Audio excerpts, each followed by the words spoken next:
Quando a gente vai falar do sistema venoso, é importante a gente entender dois conceitos. O conceito de volume estressado e volume não estressado. Se eu pegar um vaso e colocar 70 ml dentro desse vaso, e esse 70 ml não for suficiente para distender aquele vaso, nós vamos dizer que isso é um volume não estressado. Se eu inserir mais 30 ml de sangue dentro daquele vaso e agora eu distender aquele vaso, eu gerar uma pressão dentro daquele vaso, eu vou dizer que esses 30 ml são de volume estressado. E por que que isso é importante?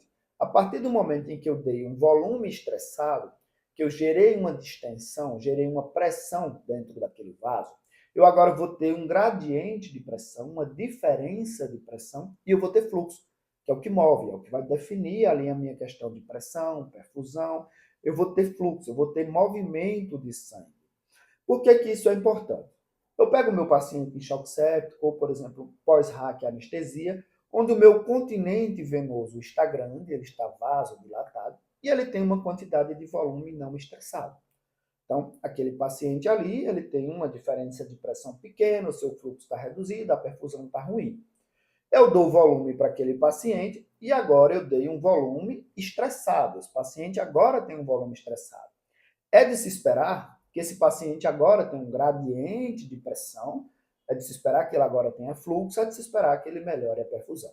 O ponto central está: se eu dei volume para aquele paciente, se eu dei volume estressado para aquele paciente, eu aumentei o retorno venoso em teoria, mas a partir do momento em que eu aumentei as pressões de enchimento sistêmico, eu aumentei também a PVC daquele paciente, de acordo com a fisiologia gaitoniana, eu não vou conseguir aumentar o retorno venoso, já que, de acordo com a fórmula da fisiologia gaitoniana, retorno venoso vai ser pressão de enchimento sistêmico menos a PVC dividido pela pressão venosa. Se eu der volume, se eu aumentar o volume estressado daquele paciente, mas em consequência eu também aumentar a PVC, eu não gerei um gradiente substancial.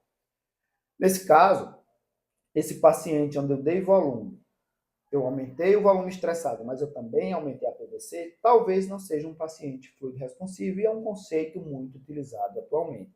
Esse paciente, por exemplo, ele pode se beneficiar de uma segunda opção para você mobilizar o volume estressado, que é você dar um vasoconstrictor. Nesse caso, eu reduzo o continente e eu vou recrutar o volume que aquele paciente já tem, aumentando o volume estressado daquele paciente através da redução do continente que aquele paciente já tem. Esses são conceitos importantes para a gente saber sobre o sistema venoso.